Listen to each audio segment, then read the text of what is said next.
When you look at the hero gallery in your main menu, there are some very obvious characters that stand out.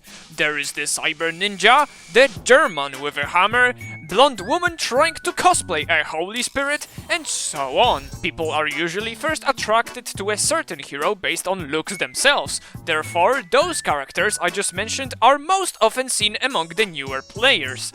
Only later do you see the gameplay of that hero not satisfying your needs, do you start looking for something else.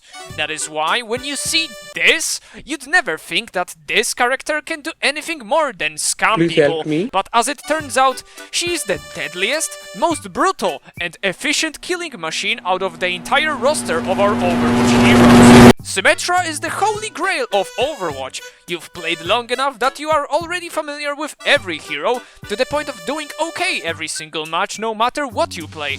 But when you finally play Symmetra for the very first time, you will begin to question yourself, how on God's earth did I just kill half of the enemy team using only this funny laser, even though my mouse is unplugged? This hero is an amazing and fascinating phenomenon, where you rarely ever see anyone playing her, yet whenever you do, it always feels as she's over the top, crusty, nasty busted. If the hero is so powerful, why does nobody play her?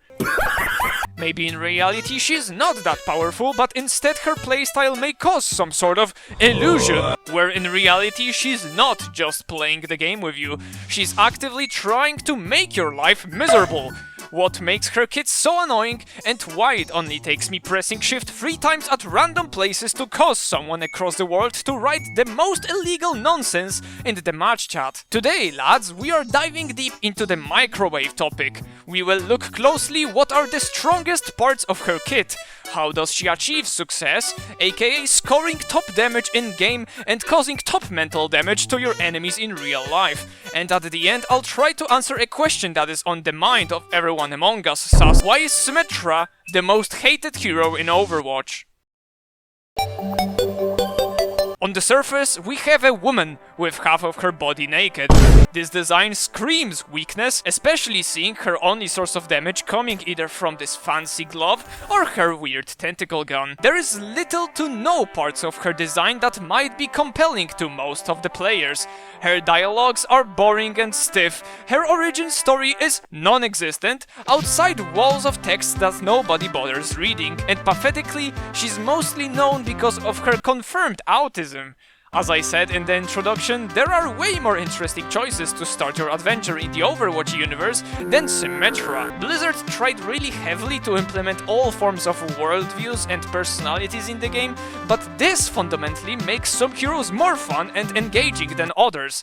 Not everyone will resonate with an edgy man in his 60s throwing valuable weapons on the floor just because they ran out of ammo, and similarly, not everyone will be attracted to a character that is only known for spawning balls. To top it all off, we the players love feeling like the characters we are playing. Therefore, if I'm for example playing this wicked monkey scientist, it will make my blood boil that this most random out of place woman is microwaving me to death faster than a literal minigun Roomba.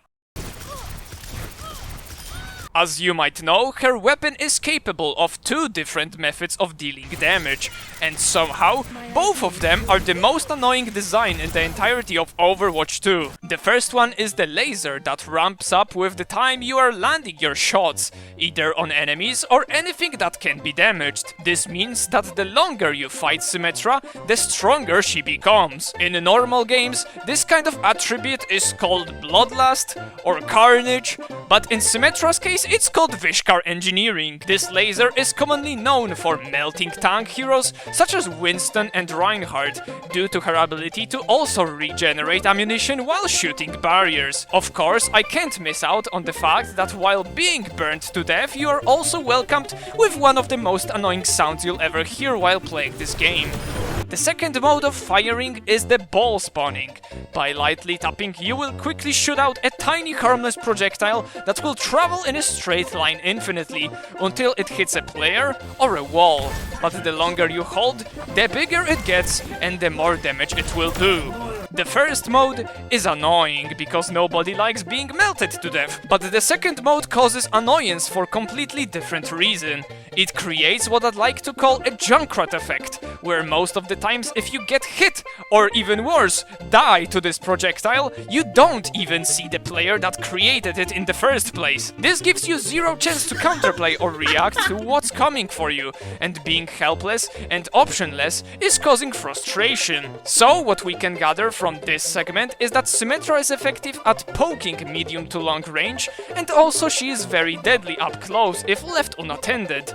So the best solution is to quickly close up on her and kill her before she has the chance to snowball, right?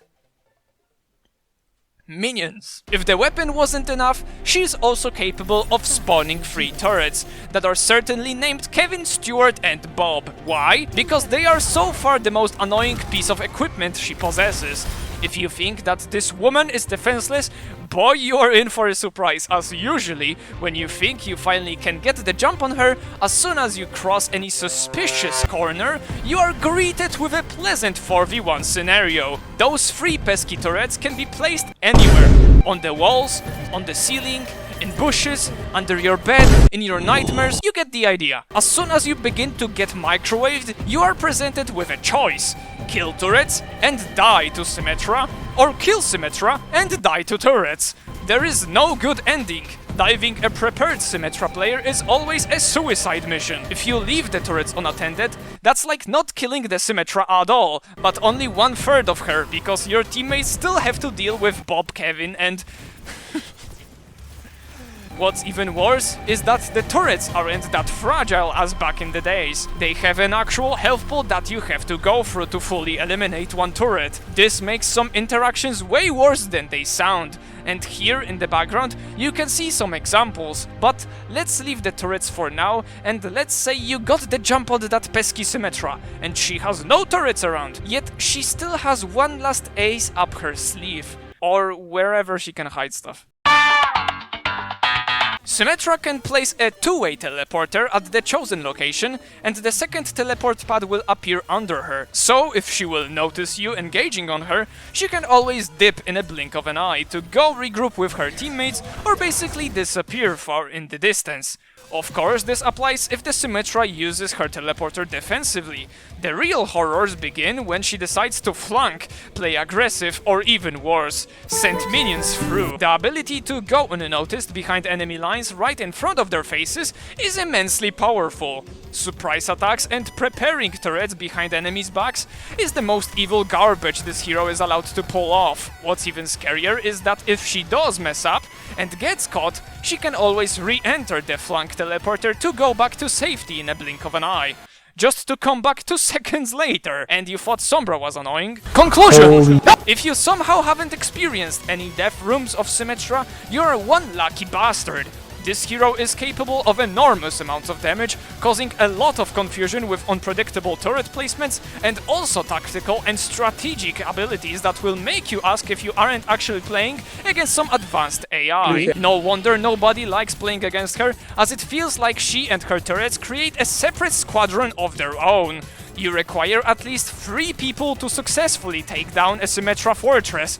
That is, if you are lucky enough to coordinate 2 more people in your quick play. From my experience, the best counters to Symmetra are the classic Tumor Pharah Mercy combo, or even Echo. But even the flying characters can't hide from the turrets that are placed on the rooftops. If you like playing tanks, whenever you see a Symmetra, just stop. If you see a Symmetra in the enemy team, just stay with your team, as trying to go in and make space for your teammates usually ends up in you being cooked alive. Trust me, dying to a confident, sassy and weak scientist that runs around the map and leaving surprises left and right like a dog in a park isn't the best thing to experience in your games. In one last sentence, to answer the question stated in the intro, why is Symmetra the most hated hero in Overwatch?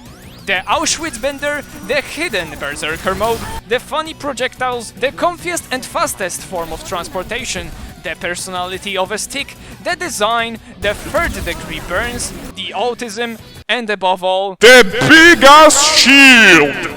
Do you agree with me here, or is there anything else I forgot to mention that makes this hero unbearable to play against? Leave the comments down below if you enjoyed your stay here, then make sure to like the video and check out some of my other videos on my channel. And the good old classy at the end, thanks for watching, have a lovely day, bye bye.